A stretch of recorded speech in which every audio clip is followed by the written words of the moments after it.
Ryan, thank you so much for the invitation to be here today. It is such an awesome opportunity to be able to share my passion for accessibility with the folks in the Oregon RTII group and beyond.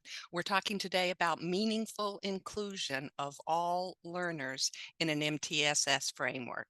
And we propose that it all begins with access. And I love the tagline on your logo, Ryan, reach and teach all students. And that's really what it's all about. If we can't reach them, then we're not going to be able to teach them. So thank you for sharing some of where I have been. When you say more than 20 years, boy, I feel old, but I also feel like I bring something unique in all of the arenas that I've been in, including higher ed, including working with early intervention, early childhood. And some things resonate across the state and across the country. It's just geography. We all have some of similar issues, and I'm looking forward to maybe dispelling some of the myths. The Technology Access Program and RSOI are grants through the Oregon Department of Education. They are housed in the Douglas ESD here in beautiful Roseburg and we're about 36 years of a 2-year grant. So we must be doing something right. So our objectives for today, primarily building relationship and having conversation. We are not a one and done. We are not a sit and get. We want to know what it is that you need to know. The topics we talk about today, please feel free to put in the chat to say, I want to know more about that, because in the future, we want to be able to bring you what you need to support these ideas.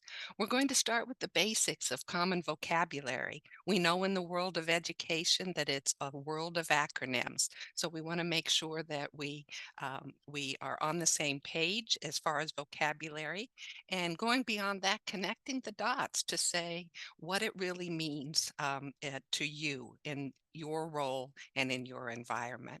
I'll also be sharing tools that are available through our technology loan system, a short-term loan for people to be able to try things, see if they work, so that then they know they can purchase them with the confidence that it's a good tool for them.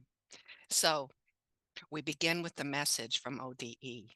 ODE is all about equity, diversity, inclusion, and of course, access. Tell me, what does access mean to you? So think about that for just a moment. And if you would type in the chat box, what does access mean to you in your world? Okay, Deborah says availability to anything needed to help improve learning. Yes. Anybody else? What are your thoughts? Available to me and or others. Okay. Being welcomed, having a place. Exactly. And so some of the answers that we often get are that I have the same resources in my district on the eastern side of the state that they do in Portland. Okay, do I have access? Yes, all of those things are about access. Can we get to it? How can we make use of what we are offering? And so I offer to you the definition of accessible access that we are working from today. And it comes from the AIM Center, the National AIM Center, that's Accessible Educational Materials. And so that's the focus we're talking about today. And what we really mean is that a person with a disability can acquire the same information, engage in the same interactions, and enjoy the very same services in an equally effective, equally integrated manner with substantially equivalent ease of use. Okay, they are able to get and use the same thing as their peers. That's what we're talking about. So when we think about access, let's think about the most common form of material that we have been using with our students over the years. It's that piece of paper. If I come to a workshop and all I do is hand everybody a piece of paper, or I come to a classroom and paper is my primary method, well, there are always going to be those people who want to have the paper in their hand. So I want you to think for a moment about if I'm using paper, who am I leaving out? Who is not going to be able to make use of this paper? Feel free to type in the chat box if you have any idea on the populations that are not able to use the paper. Okay, excellent. Non-seeing people, maybe no hearing. Okay. How about people who need to pick it up, be able to turn pages in their book? People who can't see it. And how about people who process differently and reading on their own is not their strength? And sometimes they need to hear and do ear reading to be able to listen to it and take it in. If we are continuing to use paper as our only format, then we are leaving people out. So that's the question that I propose we ask ourselves. Who am I leaving out? If I plan my lesson this way and somebody comes who cannot see my paper, how do I make sure I include them rather than leave them out? Well, the work that we are doing, and you heard Ryan mention that Oregon is leading the way in a national work group in partnership with the Accessible Educational Material Center for the learning folks at CAST. They are on the east side. You'll see from this map that Oregon is the only state in the west, and we are representing very strong. We've got moves and processes in place to develop a statewide system of delivering materials, accessible materials to our students. And now we are out shouting out what we have been talking about and the systems that we're putting together. So it's with my AIM cohort hat that I come to you today. And when we talk about definitions and acronyms, you all should know this one. ORTII is a multi-tiered system of support, and it's a school-wide framework that integrates data, there's a key component, and instruction with a multi-level prevention system that maximizes student achievement and supports students' social, emotional, and behavior needs from a strengths-based perspective. In a nutshell, we're talking about our systems that have a universal supports, then more intensive supports as needed for our students. We have ORTII, of course, with a focus on literacy. We also have PBIS with a focus on behavior. And MTSS is also, if you look at the ODE website and you search for MTSS, you're going to see a lot on mental health. And what we're going to say is all of these systems are better with a strong tier one core for instruction, and access is key to all of them. So what we're looking at is a multi-tiered system. Tier one, universal supports. Tier two, and as you see this graphic, more targeted and more intensive supports as we go along. But it's really that tier one that is the strongest and provides the foundation. So we've got the multi-tier and the systems of support. And so those systems of support also go throughout all of the tiers, but they change depending on the needs of the students. So we know too that in our tiered instruction, we have here tier one is our core and standardized, and then again, more customized and more intense interventions. But who are those students? Who is it designed for? Tier one. Well, all students. You're right. We are trying to include everyone, and that's the goal. And then you'll see to the far right, where does it occur? Well, it occurs in your general classroom. So when we talk about inclusion, we're talking about ways at that base level to make sure students have what they need, and then to provide more intensive supports if they require beyond that. So what is tier one? Well, the education system that's designed to meet the diverse needs of our learners. Diversity. Think about the classrooms that you are in and that you support. The diversity is changing and is becoming more diverse all of the time with neurodiversity, some of the things that we're seeing in our students at this time. and strange time in our history. Uh, what it is not interventions. It is anything that is the core curriculum and instruction, all of the things that you see here. And I want to point out that last one at the bottom, assistive and instructional technology.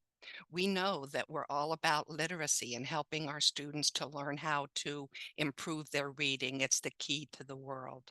But we also know that as they go along, sometimes there needs to be some intervention and I'm sorry, maybe it's not intervention, maybe it's scaffolds. That's a better word, really. Scaffolds to help to access higher level material while my reading skills are improving. So what is it really? The core system programming, and it is the foundation of MTSS, Tier 1, universal. So as you probably already know all of this, I'm probably preaching to the choir here, but all students are capable of grade level learning. That's what we assume from the beginning, assume competence. And MTSS is proactivity and prevention. And I'm just going to go out there and say that it's prevention rather than waiting for somebody to fail before we come up and say, okay, well, that didn't work. It's prevention, helping them to have the tools in their toolbox so that they can proceed and do what their peers do. Well, some of the key things, again, are evidence-based practices, data, data, data, looking at the data to see what's working and then making change and really doing that strategically. It's giving the degree of support to the students who need it the most. And it takes a village, school-wide, and all of the stakeholder collaboration that's required, not just school-wide, but perhaps district. And as Ryan is saying, we need to bring in our partners who are in education. We need to stop being in our silos and reach out and saying, how can we work together to make these things happen? And so some of the key levers for MTSS are the high quality instructional materials. And as you see here, that last line says inclusive in design. So making sure that we have something that meets everybody's needs, effective practices, data, and again, a strong tier one so that we have given everybody the best tools and that oftentimes will help people to get what they need so that they don't have to move to the more intensive tiers. So making sure that we are providing a strong base. This is a slide that is taken from your training materials on the ORTII side and really talking about the materials, and so are we. And your materials that you're purchasing are all based in the science of reading and helping to improve. There's a huge movement to have the science taught at our universities so that teachers come out knowing how to use this rather than retrofitting. But again, we're also saying that those materials need to be accessible. So if I have someone, for instance, who needs to use a screen reader to be able to hear it. Now, some of you may like to hear your work. So sometimes it's going to be a need and sometimes it's going to be a preference. How many of you like to listen to books on tape? How many of you like to have a book that you're able to do a search and find a topic or find something that you were looking for? If I'm doing my homework and I have a vocabulary word, I'm going to be able to search for it much easier in a digital copy. So there's just lots of reasons that we would want to provide material in alternate formats for those who require it. And sometimes it's just because we prefer it. As adults, we're able to make that choice. And our kids need to be able to learn the ins and outs of using the technology when it's appropriate and moving forward with the tools that they need. So why does it matter? Well, thank you for asking. Because the greatest threat to any MTSS implementation is that tier one may not be solid. If we're not providing a solid base, then too many of our kids are going to be moving to the more intensive needs. So it seems so simple. I am not able to do something. I need help. It seems like it should be, okay, here we are. But sometimes it gets so convoluted. that you have to go through all of these circles, all of these trails to get to that help. And so sometimes life is really simple, but we insist on making it complicated and complex. So, how can we take away some of that complexity? Because what we know is if our kids are not included, if they're not feeling that they are learning and excited about learning, well, what we get is loss of learning. We get self esteem issues. And I'm going to tell you about a young man who I worked with back in the Midwest whenever I was with a special school district in St. Louis County. I went into the classroom, and the student who in the hallways is confident and everybody looks up to him. In the classroom, it's a totally different story. I went in to observe this young man to help him determine the tools that he needed. It was reading time. All of the kids had a book and were able to go to any spot in the room to read. And he, knowing that he couldn't read, always chose to go under the table. And as I was observing him, he didn't realize that his book was upside down. And so this student would never volunteer, was dreaded going to classes. And so this student, confident in one area, because of his reading skills in the classroom, he started to develop some of those behavioral issues because he wasn't getting what he needed. He started to be the class clown because he tried to make light of the fact that he didn't know where the rest of the class was in the book. And so those are the kind of things that happen whenever you don't make sure that everyone has the tools that they need. Sometimes it leads to dropout and poor student outcomes, particularly with our populations who are struggling to perform, our students Title I, students with disabilities, and our English learners. So we really need to find ways to help all of our students feel needed and meaningful in the classroom. So I'm just going to propose that accessible educational materials is really the foundation of our structure. That MTSS, so accessible materials supports behavior, supports universal design, supports our structures for reading, and of course, the technology, whether you call it instructional or assistive, and we're going to talk about those nuances in a moment. But AIM, if we provide that, then students are able to access it and do with it what they need to do. So, definition, another definition. Accessible educational materials are those print and technology-based materials, printed, electronic, related core materials that are designed or converted to be used across the widest range of students, including those that we just talked about, print, digital, graphic, audio, video. So all of those are accessible. And one thing I want to say is just because it's digital does not mean it's accessible. If I go to a copier and make a copy of something and send it to myself as a PDF, doesn't always mean that I'm going to be able to use the screen reader with it. There are other processes that need to happen. So today we're talking about the basics, and as we go along, we can talk more about, well, how do I know if my material is accessible? What are some of those things that I could use to test it?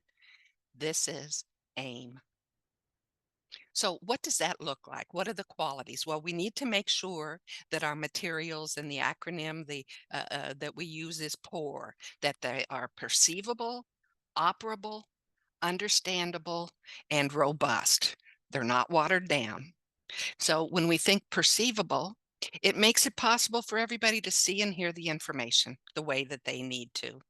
They can pull the tools from their toolbox that they need and interact with it. So one of the things we might do is to remember to add text descriptions to our images. And so I'm just going to come back to this image that I used earlier with the MTSS. And so this is a picture. It's just really cut and paste as a picture. If I'm using a screen reader and it comes to this, it won't read anything. But in most of our programs, you have the ability to very easily to add alt text.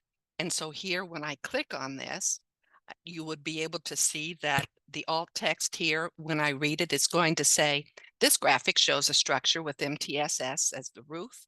And so it gives a description of what I'm seeing here, because if I can't see it and there's nothing when I click on it, it has no meaning. You'll see that there is a button that says generate a description for me, and that sometimes is not very accurate. You don't have to write a book, just helping the person to know what is there.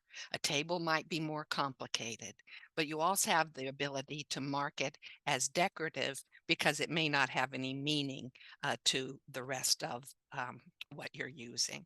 So alt texts are very easy, and you can do that within most of your programs. Adding alt text is just a simple right click and adding. So that's something you can do. You can use closed captionings. You'll notice that closed captioned is turned on for our meeting today. You don't have to use it, but if you need it, certainly turn it on. Closed captioning is great, of course, for the population we normally think of, but sometimes it's great just to have it closed captioning turned on while you are multitasking. Then you can see what's being said in a meeting at the same time. And then you'll see the next line. You see that I put that in yellow? That is not readable. I don't know about you, but I can hardly read that. And so making sure that you have high contrast between the first or between the white background and the letters. Yellow would not be your choice. And so in your handouts, you should be able to click on an accessible PDF and get to these links. But this is a color contrast just to help you to check and see where you're at.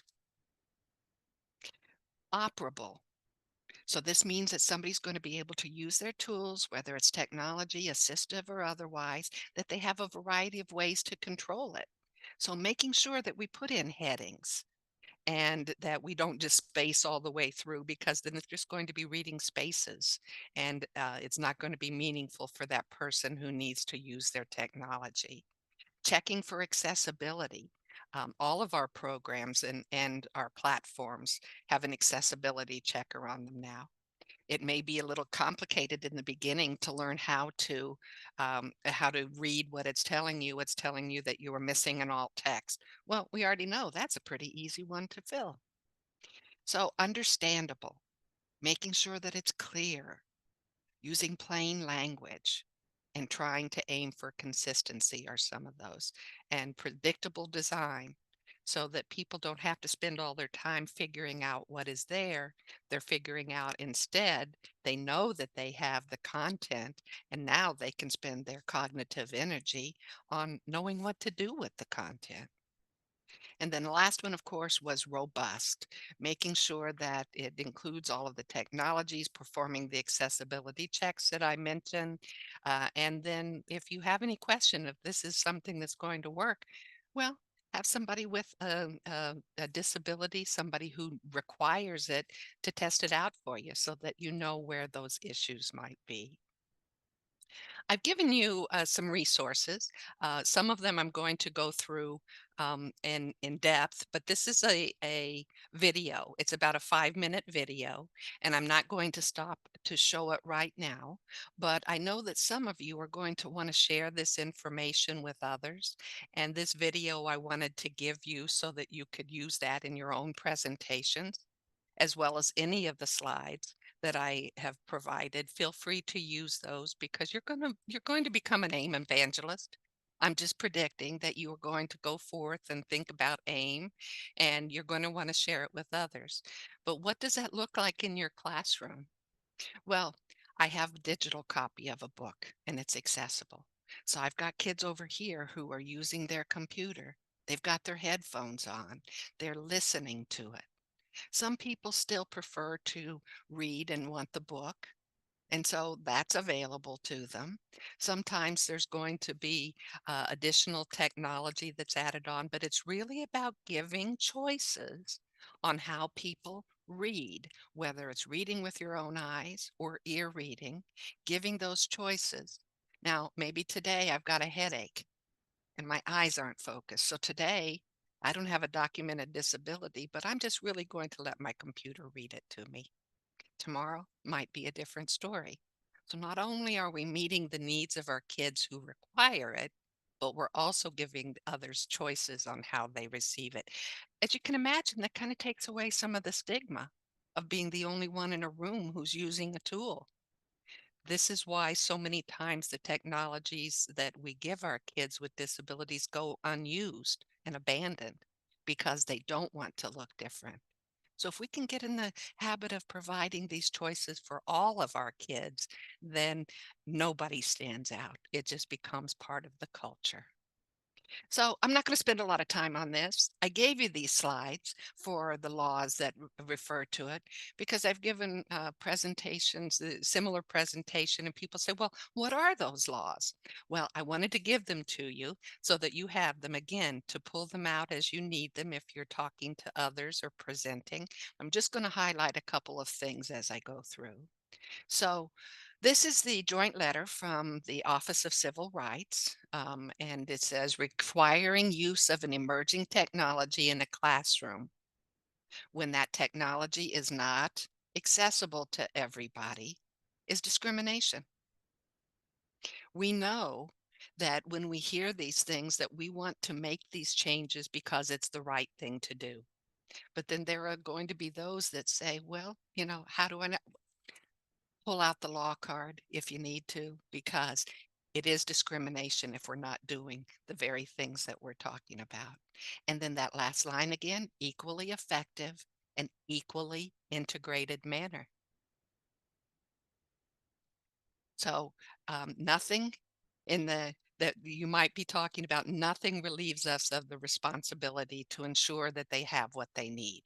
And then that last line, in a timely manner, what do you think that means? Timely manner means at the same time as your peers. They have to have it as soon as possible. That's right. If I am handing a book or a resource to someone in the class and I need to have Braille for another student, timely manner means that they get them at the same time. Thank you for that. So here again, these are the standards, the National Instructional Materials Accessibility Standards, and focusing again on the timely provision. Timely provision. And sometimes, or for most of you, the first time you might think about accessible materials and does somebody require it is when you are in a student IEP. This is what the IEP page might look like. You'll see special factor G, and that really entails, does this student require one or more specialized formats? Now, this language needs to be updated. The term print disability may be familiar from the past. That's not exactly the term now. It is eligible person. And instead of specialized formats, it's accessible formats. And so, does the student require it? This is special factor G. And I just want to point out that not all of the IEP systems in our state have the special factor G. There's one in particular that does not. And even though it's not in the IEP, remember that does not excuse us from the responsibility, the liability to make it happen. And so um, those are some of the laws that we are looking at in documentation in the IEP. And then as far as acquisition, we need to go through an adoption process.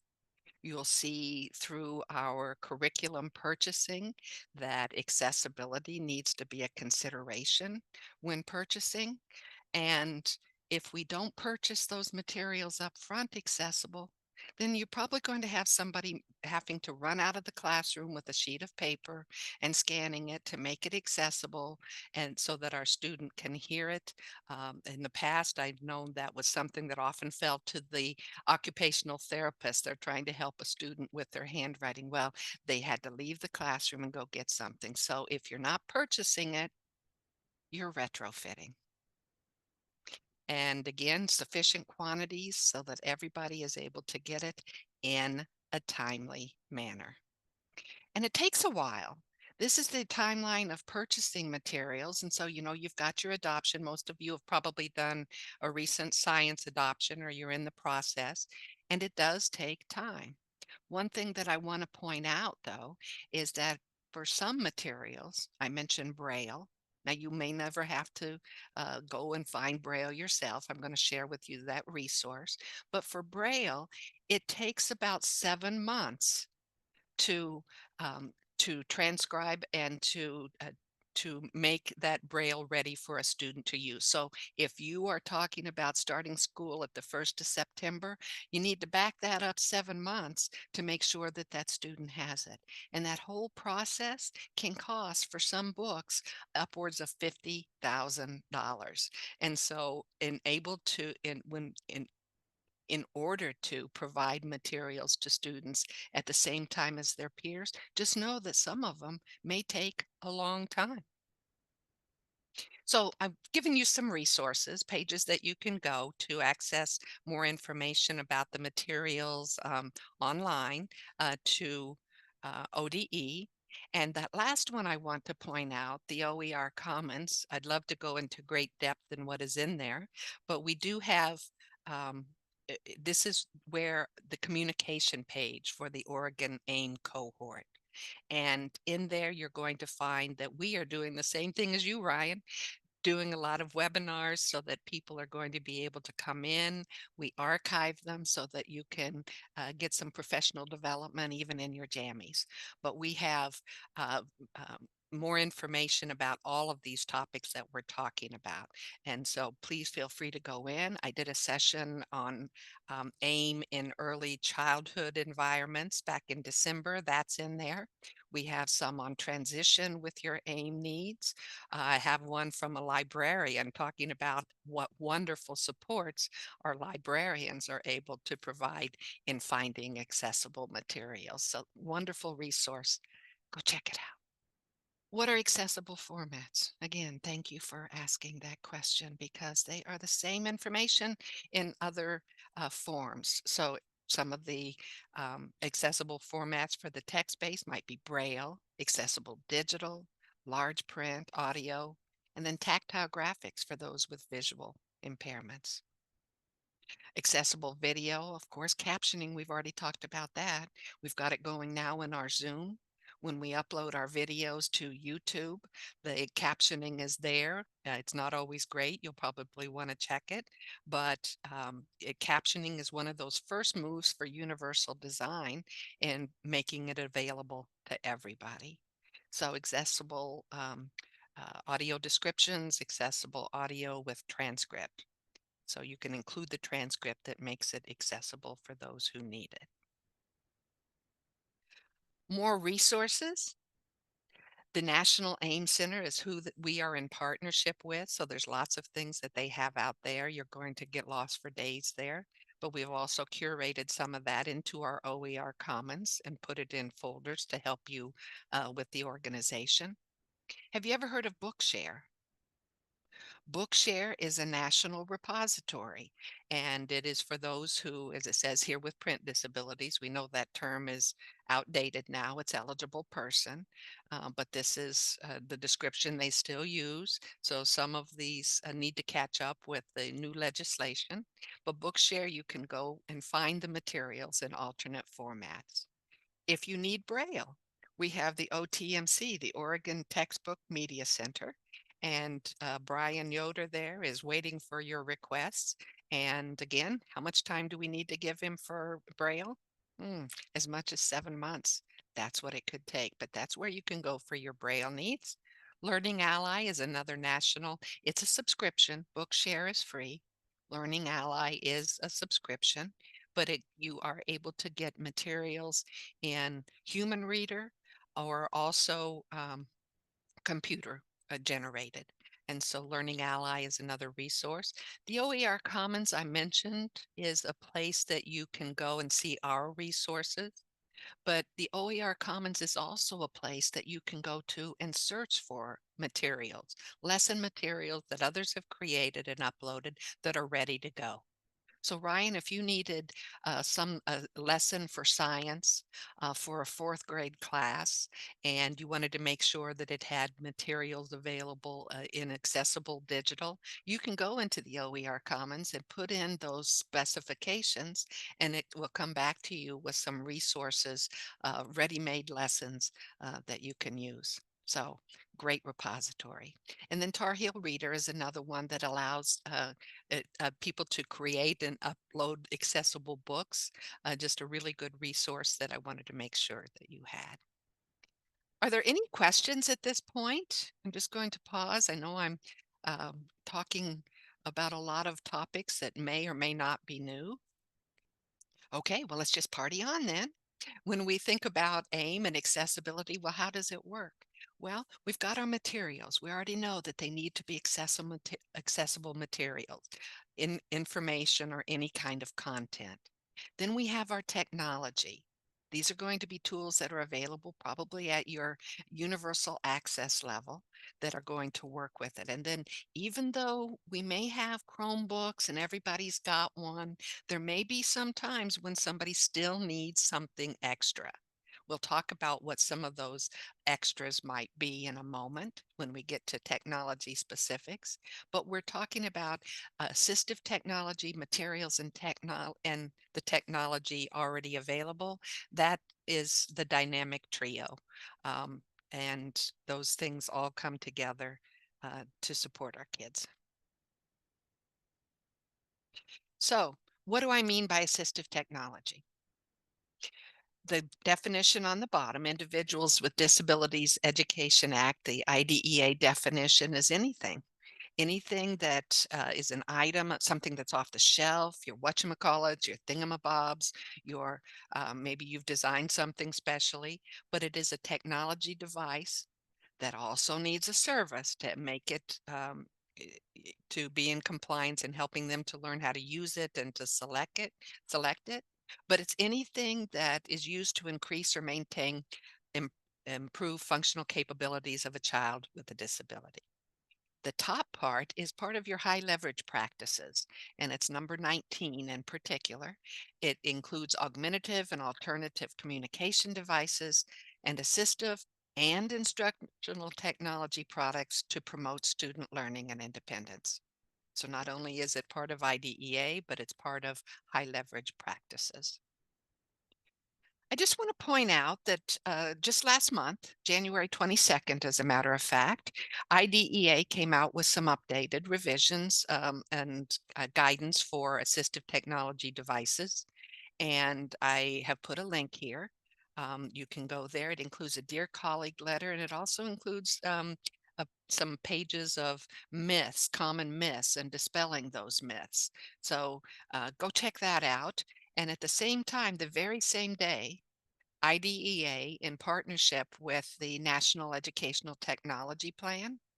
Um, these slides I may have to send to you because they were so recent that I believe I added them after I gave them to you, Ryan. So I'll send you an update on this. But the National Educational Technology Plan came out on the very same day. So they kind of partnered with putting that out, and it addresses the digital use divide, the digital design, and the digital access. So check that out. You will notice that UDL is mentioned in the tech plan 74 times. You will see that assistive technology is mentioned 13 times. And AIM, accessible educational materials, is mentioned 10 times. So these strategies and things that we're talking about are all over the plans moving forward. So we know what assistive technology is, or do we? If you have a class and everybody in that class is using a Chromebook, we know that that's not going to, it is going to meet the needs of most people. But when I take that tool away from everybody, that person who doesn't have a plan B, if I am asked to write something and I'm not able to do it without the technology, for me, that is assistive technology and needs to be documented in a student's IEP. So ensuring access is so that they can continue to benefit in the Tier 1 programming often includes the use of the technology and particularly assistive technology. We don't want to wait until Tier 3 to say, okay, well, maybe we need to try technology. We need to find the access at that base level so that it can move with them, with the interventions, if it's necessary to move to the additional tiers. So when we look at assistive technology, what I'm showing here is a graphic that those students who graduated with assistive technology had a success rate of 99.8. Without, it was 79.6 graduated. Those who required technology, those who had it, had a higher success rate. Where do we begin? Well, we begin by having these conversations and sharing ideas and community of practice, being able to share across our partner groups. But where do we really begin? It begins by knowing your students. I want you to think for a moment about the students who are coming to your classroom right now. What are the characteristics of learners? Are you seeing kids with anxiety? Are you seeing kids from trauma? These are the kids who are coming to our classroom. And if we, on top of that, build that they don't have the tools that they need, and I don't mean to talk in a negative manner, if we provide them with the tools that they need, then it can reduce that anxiety, helps with the self-esteem, and gives them routines that will carry them through. Again, giving me solid routines and tools, so now I can count on those. And now I can use my cognitive load, my cognitive energy to use those tools and to learn rather than every day wondering what my process is going to look like. So I ask you, do you anticipate learners who have processing and comprehension challenges? You betcha. Do you anticipate learners who have fine motor problems and can't turn pages? When we include everybody in our classroom, we include all of these kids, those with visual barriers, difficulty communicating, that's huge. If I can't speak my mind or if I don't have a means for communication, there's more leading to those behaviors. So, in our world of assistive technology, the framework that we use is known as the SET. That's the student, environment, task, and tools. And we go through what are the potential barriers for the student? What are the environments that they're in? What's already there? What do we expect of them? And then we're going to look at some tools that we may want to try. This is something that's used for students, but I bet it would come in handy for yourself. If you're looking at how am I going to choose something that works for me? These are the considerations, the framework. So from that, we look at, okay, what is the problem? What is the potential barrier? And then feature match to say, well, we need a tool. If I need a screen reader, maybe I need just a digital book. If I need a screen reader, well, maybe I need one where the words turn colors so that I can track along, one that I can click and hear the definition of a word. So we're looking at what is the need and what are the features that are going to match up. So I offer to you, this is a somewhat of a set page that may come out. I'm looking at educational concerns. We may call them barrier, we may call them potential issues, but we're looking at time management, reading fluency, comprehension, a whole laundry list of things, following directions, memorization, processing speed, independence. When you look at these potential barriers, is there any particular disability or category that you think this might describe? Kind of fits a lot of them, doesn't it? Somebody with trauma, somebody with traumatic brain injury is going to have some of these decoding difficulties. Some people are going to say ADHD, Chandra did, somebody who has focus problems and isn't in the moment. This is actually for dyslexia. These are the common traits and possible areas of difficulty for someone with dyslexia. So when we look at this, reading fluency and decoding, what is something that you could do? Well, you're going to try and teach them better reading skills. That's obviously your first line. Let's do better teaching. Let's use the science of reading. But what are some of the technology tools that you might use? Well, we've already talked about a screen reader, perhaps. We've talked about being able to use different tools. So this is what a set might look like, and then you can go through and look at the features that you actually need. I'm just going to put this out there. I'm not going to spend a lot of time on it, but it is a wonderful tool that some of you may have access to when I'm trying to decide in reading what format is going to work best for a student. This comes in a paper format for free online. It is also a subscription, but it's also um, an electronic version of it that makes it much easier. But it's going to compare a student reading on their own, reading with a human reader, and reading with a computer generated voice, and it gives them comprehension questions, and they move through. And I'll have to say that you're going to be amazed at the data that this might show you.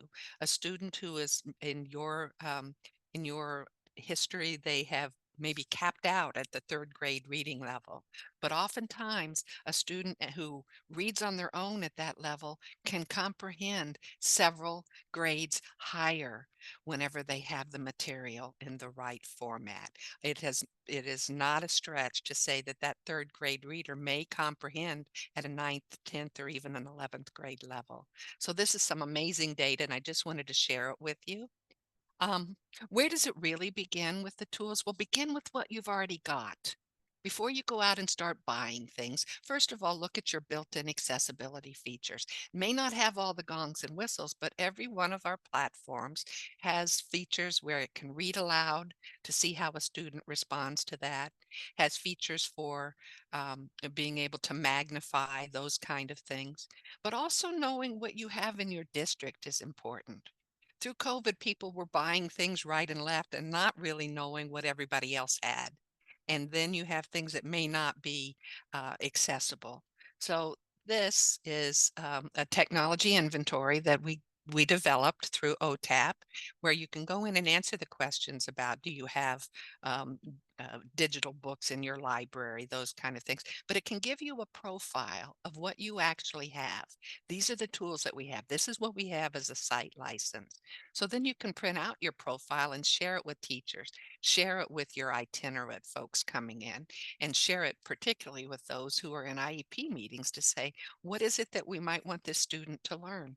Well, let's teach them this text-to-speech software. So I'm not going to focus on all of this, but when we look at components of universal instruction and we look at the multi-tiered system on your left, compared to universal design, instruct differentiated, and SDI, we are looking at problem solving, looking at the system and putting the right resources in. And what we really want, the final outcome of the MTSS, is that we want all students to have the tools they need and be proficient with them, matched up to their needs. So what are some of the tools? First, we're going to talk just a moment about inputs for and interfaces, alternative interfaces. So you're going to see at the most basic level, our kids, we have switch adapted toys that you can use a switch. What is a switch? Well, it's something that might look like that little red switch in the lower level that you can plug it into a toy. And when I can't operate a toy, pick it up, I can hit the switch and then make the toy do what I want it to do. So it's a different method of access. You'll see a variety of switches here, and you'll see a an iPad that actually has eye gaze built into it. So I am looking at the screen, and wherever my eyes go, that's where the cursor goes. And I'm able to access the computer with that. Now there is even a tongue switch. So if you have access over in or control over any part of your body, even including your tongue, you're going to be able to access a computer and access what all of the other kids in the classroom are using. And even imagine as you transition to post-secondary, it could even lead to your means of employment. Alternative communication, we have devices of all levels. We have tactile for those who need it. You can put little miniatures here. We have iPads that we can send out in our loan library where you can try the different OGCOM apps. and be able to use them. We say apps, but we also know that sometimes it's going to be a low-tech device that you're going to need. When you think of assistive technology, it does not have to be high tech. It can be all the way from low all the way up. When we think about access to reading, one of the things that you're going to see here is a pen friend, where you're going to be able to record on dots and put it next to, let's say, put it in a book for a kid who's reading. This is your own voice that you're recording. So then I just touch the dot to the page and it reads what I've got. So a wonderful tool. We have about 40 of these in our loan library. C-Pen Reader might be for a more advanced user. C-Pen Reader is, and there's a number of these coming out now. The C-Pen was one of the originals, but you just move it along the text and it reads it out loud. So these are some of the things that a student might use, and it can travel with them as well. Participation in art and music. Technology can help with that. You'll see here on the left, it's a book about practical, versatile, cheap assistive technology supports using PVC. There's all kinds of tools, and I've put a link to this, but this is a free book that you can get. And being able to modify and create on your own is pretty cool. I put a link to a session that was done by Judith Schoonover from Loudoun County about all of the uses of PVC. If you have a student who needs to participate in music class, the beams that you see here is if I move my hand in that beam, it breaks the light beam and it produces music. So even somebody who might be able to move their big toe is going to be able to be part of the music class. So these are just some of the technologies that are available. We have a number of them, and all of them that I just mentioned to you are in our loan library. You can, these links will be available to you in your handouts, but you can, across the state, it can be you, an educator, or a parent can check these out for 45 days to see if it's going to work before you purchase it. So these are some resources that we want to bring to you. So today we talked about the meaning of accessible educational materials. We talked about, and hopefully we made some connections, that if my material isn't accessible, I'm leaving people out, and some of the resources. Now we are hoping and planning to follow up with these topics.